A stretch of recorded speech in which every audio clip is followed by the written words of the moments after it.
Hi friends, welcome to He and She Cooking. இன்னைக்கு நம்ம பார்க்க போற டிஷ் என்னன்னா குக் வித் கோமாலில அஸ்வின் பண்ண பன்னீர் நெஸ்ட் பார்க்கலாம். ரொம்ப டிஃப்ரெண்டா பண்ணியிருந்தாரு. நாங்க ரொம்ப நாள் கழிச்சு ஒரு வீடியோ போடுறோம். பட் இருந்தாலும் உங்களோட சப்போர்ட் நீங்க எப்பவுமே எங்களுக்கு கொடுத்துட்டு இருக்கீங்க. ரொம்ப ரொம்ப தேங்க்ஸ். அதனால ஸ்பெஷலா நாங்க இன்னைக்கு வீடியோ பண்ணலாம் அப்படின்னு நாங்க டிசைட் பண்ணோம். எங்களுக்கு நல்லா தெரியுது குக் வித் கோமாலி ஃபேன்ஸ் ரொம்ப பேர் இருக்கீங்க. ஸோ அவங்களுக்கு எல்லாத்துக்கும் ரொம்ப பிடிக்கும் நம்புறோம். கண்டிப்பா வீடியோ ஃபுல்லா பாருங்க. இதெல்லாம் இதுக்கு தேவையான பொருட்கள். வாங்க எப்படி செய்யறதுன்னு பார்க்கலாம். முதல்ல 2 உருளைக்கிழங்கு நல்லா வேக வச்சு இந்த மாதிரி எடுத்து நல்லா மசிச்சு வச்சுக்கோங்க. அடுத்து ஒரு சின்ன கப் அளவுக்கு பொடியா நறுக்குன வெங்காயம் சேர்த்துக்கிறேன். 2 பச்சை மிளகாய், ஒரு சின்ன சைஸ் இஞ்சி, 4-5 விழுது பூண்டு, இது எல்லாமே பொடியா நறுக்கி சேர்த்துருக்கேன். அடுத்து மல்லி இலையும் சின்ன சின்னதாக கட் பண்ணி சேர்த்துக்கோங்க. ஒரு 1/2 டீஸ்பூன் மஞ்சள் தூள், தேவையான அளவுக்கு உப்பு, ஒரு 1/4 டீஸ்பூன் அளவுக்கு மிளகாய் தூள், ஒரு 1/4 டீஸ்பூன் அளவுக்கு கரம் மசாலா. அடுத்தது முக்கியமான பொருள், ஒரு சின்ன கப் அளவுக்கு துருவி எடுத்துக்கிட்ட பனீர், இது எல்லாமே சேர்த்துக்கோங்க. பனீர் நல்லா துருவி சேர்த்துக்கோங்க, அப்போ தான் நல்லா கலந்து வரும். இப்போ பாருங்கள், கையில் கொஞ்சமாக எண்ணெய் தடவிட்டு இதை நம்ம நல்லா கலந்து விட்டுடலாம். கையில் எண்ணெய் தடவிட்டிங்கன்னா கையில் எதுவுமே ஒட்டாமல் வரும். பாருங்கள், இந்த மாதிரி நல்லா கலந்து வச்சுக்கோங்க. கலந்து வச்சுட்டு ஒரு 10 நிமிஷம் இதை அப்படியே விட்டுருங்க. அடுத்தது நம்ம இந்த நெஸ்ட்டுக்கு நம்ம முட்டைகள் ரெடி பண்ணிக்கலாமா? அதுக்கு இந்த சின்ன கப்பளவுக்கு அதே மாதிரி துருவின பன்னீர் எடுத்திருக்கேன். அடுத்தது உங்களுக்கு தேவையான அளவுக்கு உப்பு, ஒரு 1/4 டீஸ்பூன் அளவுக்கு சோள மாவு கார்ன்ஃப்ளவர் ஆட் பண்ணிக்கோங்க. ஒரு 1/4 டீஸ்பூன் அளவுக்கு பெப்பர் பவுடர் மிளகுத்தூள் ஆட் பண்ணிக்கோங்க. இது எல்லாமே ஆட் பண்ணிவிட்டு இந்த மாதிரி நல்லா பிசைஞ்சுக்கோங்க. இது நல்ல மாவு மாதிரி பிசைஞ்சுக்கணும். நம்ம கையில் இப்படி பிடிச்சோம் அப்படின்னா உருண்டை வர்ற அளவுக்கு நம்ம பிசைஞ்சுக்கணும்.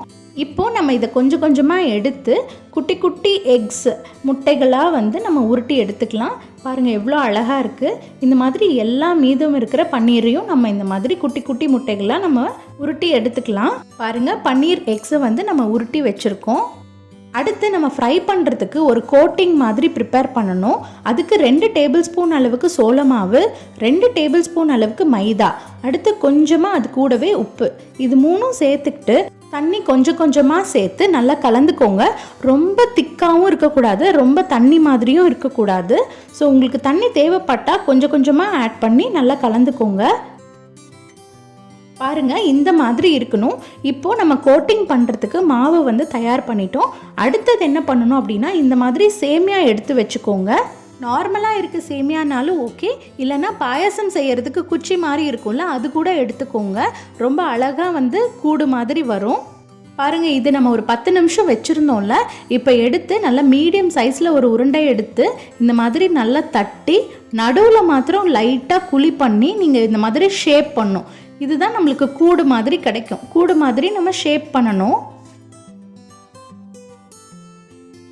நடுவில் ரொம்ப அமுத்தி விட்டு ரொம்ப சன்னம் பண்ணாதீங்க, ஏன்னா நம்ம ஃப்ரை பண்ணும்போது உடஞ்சிரும். பாருங்கள், இதுதான் பர்ஃபெக்டான ஷேப்பாக இருக்குது. இதை நம்ம தனியாக எடுத்து வச்சுக்கலாம். இதே மாதிரி நான் இன்னும் 2 உருண்டை நான் ப்ரிப்பேர் பண்ணிக்கிறேன்.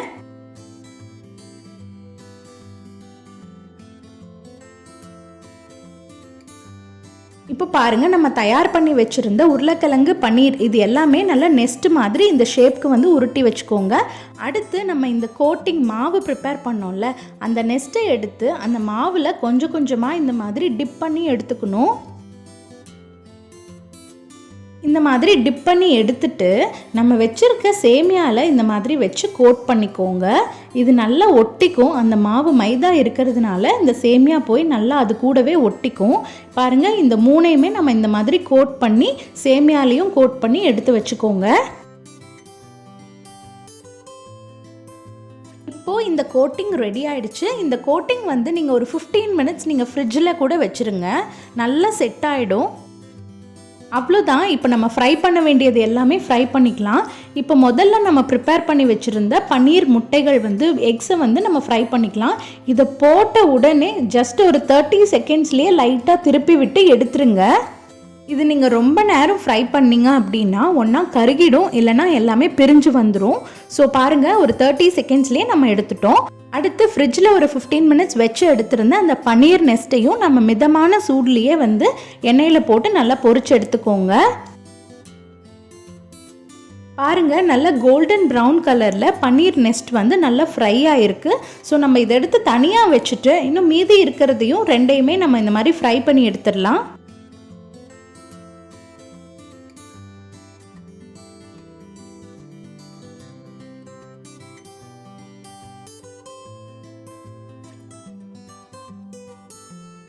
பாருங்கள், நல்லா 3மே ஃப்ரை பண்ணிட்டோம். இப்போ நம்ம வந்து இதுக்கு மேலே நம்ம ஃப்ரை பண்ணி வச்சுருந்த பன்னீர் எக்ஸ் முட்டைகளை வந்து நம்ம இதில் ப்ளேஸ் பண்ணிக்கலாம்.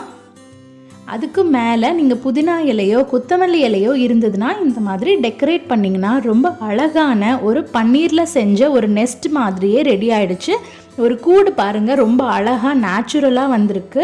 இது சேமியா வந்து நீங்கள் எந்த சேமியா வேணாலும் யூஸ் பண்ணுங்கள், ரொம்பவே நல்லா இருக்கும். இந்த வீடியோ உங்களுக்கு பிடிச்சிருக்கும்னு நாங்கள் நம்புகிறோம். நீங்களும் செஞ்சு பாருங்கள், எப்படி இருந்தது அப்படிங்கிறத கமெண்ட்ஸில் எங்கள் கூட ஷேர் பண்ணுங்கள். இதே மாதிரி எப்போவுமே எங்களுக்கு உங்களோட சப்போர்ட் கொடுத்துக்கிட்டே இருங்க. குக் வித் கோமாளியோட ஃபேன்ஸ்க்கு எல்லாமே இது ஒரு ட்ரீட்டாக இருக்கும். கண்டிப்பாக உங்கள் ஃப்ரெண்ட்ஸ் கிட்ட ஷேர் பண்ண மறக்காதீங்க. தேங்க்ஸ் ஃபார் வாட்சிங்.